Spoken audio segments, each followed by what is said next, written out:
Bofuri, I don't want to get hurt, so I'll max out my defense. Also known by its underground light novel translation, Bofuri, I do not want to receive any sort of physical damage, so I, the main character show, have decided to put all of my skill points I've accumulated in this game towards bolstering my physical defense to a point at which it no longer exceeds the limit. It's one of the newest isekai anime to wrap up in the winter season. With many wholesome memes made, and existing a seemingly overcrowded genre, what makes this show stand above others in the same genre? In this review, I'll go over its story, characters, music, animation, and general fun value, and see how good was Bofuri actually. Story. Stop me if you heard this before. Kade Honjo is just your average high school student until her best friend, Riza Shermane, introduces her to the hottest new VR MMORPG, New World Online. Where upon logging into the game as her avatar Maple, has a lot of fun exploring and learning how to play. Yep, you thought I was gonna say she gets trapped in the game or something, didn't ya? Ha! Joke's on you, this show is literally just about a girl gamer, ya fucking weeaboo.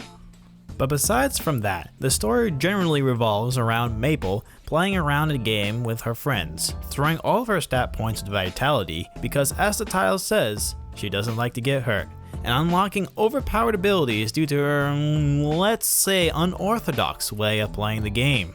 As she steadily becomes more broken, she gains more notoriety within the community, which you can watch progress at the end of each episode through these really funny little group chats. Speaking of which, each episode is based around Maple exploring the game, fighting bosses with friends, participating in in-game events, and generally making friends within New World Online. In essence, the equivalent of playing World of Warcraft with a childhood innocence that prevents one from becoming a filthy basement-dwelling doom. I'm coming! Sorry. Each episode is shown from the perspective of Maple and how we learn about the game and its mechanics, as Maple herself does. And also why you should talk to every NPC when playing a new game, because the amount of random event triggers and busted transformations she gains throughout the series is only comparable to if Dragon Ball Super took a super snort of sweet no sugar.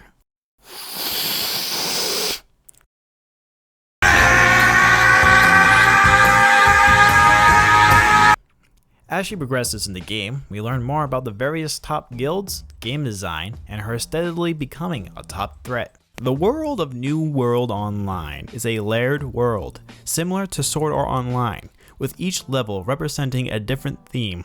For example, the first level is a beginner village of sorts, the second having a medieval sort of theme, the third a steampunk theme, etc. And I'm going to blow your mind here, but Maple can leave the game. What was this? I thought the show was an isekai. This means that Bofuri is one of the few isekais that actually have a dual world perspective, which it puts to great use as you see Maple's descent into crippling gaming addiction. Granted, most of that is for a comedic effect, as is most of the show, but this willingness to joke around with the overpoweredness of Maple and her guild in a way that is endearing is one of the biggest strengths of this show. In fact, most things Bofuri does right is the slice of life moments that they experience playing the game. The creating of a guild, growing of an in-game family, eating cake in a virtual cafe. Things that make sense to stop and enjoy while playing a game as a cute, funny high school anime girl with access to a virtual world simulator with realistic graphics and an augmented time structure. For real, time moves quicker in the game than it does in the outside world, so theoretically, you could use their VR headset as a hyperbolic time chamber to improve your gamer skills in anything. And maybe if I had that, I'd finally become good at Smash and become Mrs. Weirdology. Link to his channel in the description. Characters. A comedy is not good comedy unless there is a rich array of background and supporting characters with their own unique personalities and goals, and there is no shortage of them here. Besides Maple, we have our best friend Riza, with the in-game name of Sally, being the main supporting lead and veteran gamer helping her friend play the game. Almost like playing a game with your little brother, only to go to the bathroom, come back with a pipsqueak bro somehow beating the legendary super boss.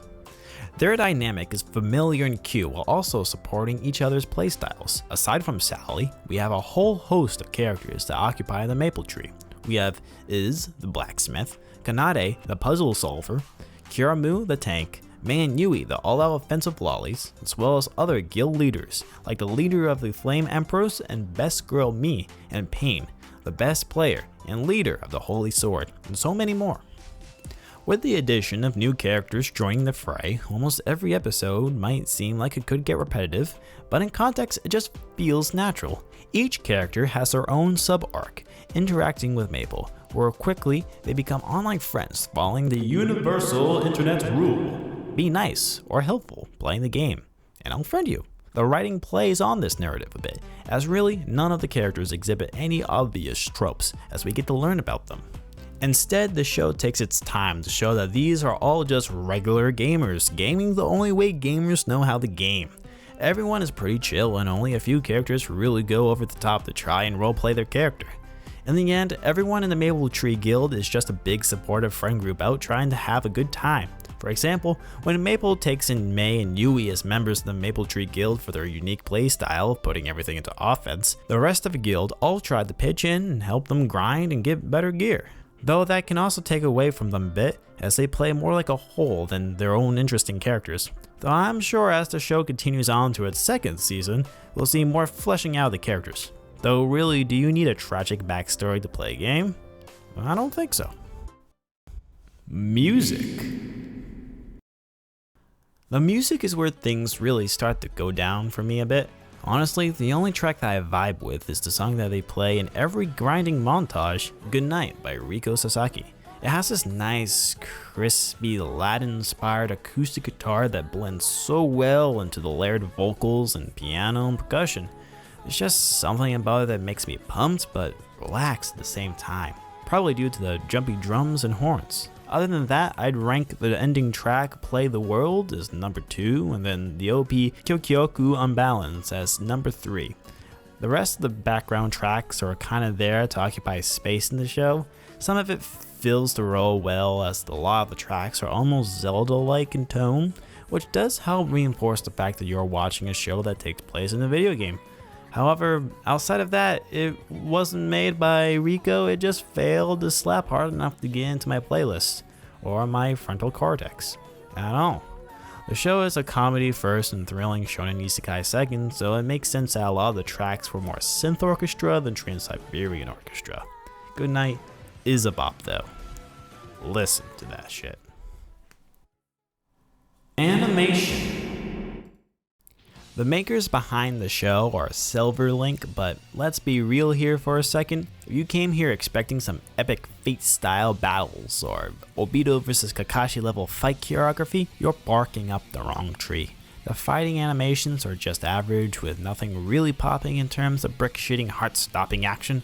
But if you came here for a cute comedy with fantastical elements thrown in, you're up the very right tree. The character designs are cute and distinct, while the body language and gags are fluid.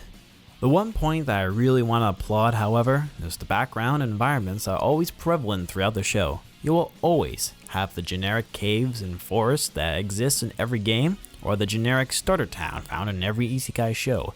But in Bofuri, there is always something unique added into the backgrounds to keep things from being aesthetically boring. A crystal in the cave, a colorful array of plant life, ruins in the forest clearings, a steampunk metropolis. This really does seem like a game that I would love to play in, and captures the classical fantastical elements that define fantasy RPGs. The only thing I could complain about is that these same elements are seemingly copy and pasted checkmarks found in most fantasy anime nowadays. So the unique charm our Bofuri has is just enough to stand above the bulk. It's not that Bofuri has bad animation by any stretch of the imagination, and actually it's very above average. It's just nothing really more spectacular than that. Now for the CGI animated elephant in the room. Honestly, some is but other bits are surprisingly fluid and works well within the context of the scene. For example, the little goblin monster plushie always confuses me as why is it CG'd? It just looks so stiff and out of place.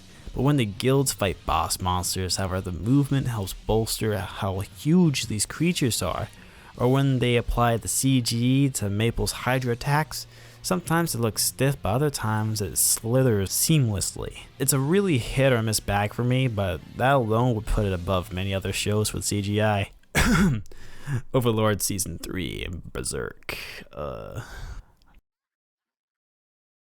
Fun factor. If SAO is the rotting hedgehog carcass on the side of the road next to the worn out strip club, then Bofuri is that sweet and spicy sauce you slap on everything. Cause it has everything for a good time. Cute anime girls doing cute anime things. Check. A massive fantasy world to explore. Check. The guys up at 3 AM playing games instead of doing their homework. I mean, probably. There hasn't been a time when I have watched an episode of Bofuri and haven't either laughed or felt that fuzzy warm feeling where my heart's supposed to be. Speaking of which, the show knows its gimmick and integrates it beautifully into the show. Whether it's Maple versus 100 players, a secret boss, or Jason from the high school football team, you better believe she's gonna pull out that shield. The difference I'd say between the overpoweredness of Maple and that of Kirito is that it feels earned in a way. For all intents and purposes, she's just playing the game, happens to fall down some secret quest line that gives her broken abilities that suit a moving fortress. And the chaos that brings whenever she does learn a new skill is always juicy. The comedy this show brings is always on point, whether it's from the reactions from other characters, that slapstick, or the ridiculous solutions to problems Maple brings. It's sure to bring about a good time. I mean, the memes just write themselves sometimes, and when it's not trying to make you laugh, it's trying to melt your heart with wholesomeness, or showing off the fruits of Maple Tree's collective efforts. I watched the show in 2 separate binges, the first time because I was entranced by the absurdity of her actions within the game. The second time, I was hooked into the guild building grind and trying to see how far everyone reached compared to the rest of the cast. If New World Online was a real game, shit, I'd play the fuck out of it. Conclusions. Bofuri is a show that's a fun ride while it lasts and has a little bit of something for everyone. The characters are engaging, the comedy's on point, the story's chill, and the general vibe is something that would lift your mood at the end of a long day. My final rating for Bofuri, I don't want to get hurt, so I'll max out my defense, is 8 out of 10. If you've seen it before and would like some recommendations for shows like it, I'd suggest Konosuba if you enjoy the comedy aspect of Bofuri. For a more laid back and world building type of show that can still wow you with epic fight scenes, The Time I Was Reincarnated as a Slime is another isekai that would scratch that itch pretty well. Did you find this review helpful? Leave a like on this video. Have you already seen it? Write down a comment below of your thoughts. If you liked this video, please subscribe for content similar to this one. I'll catch you in the next one.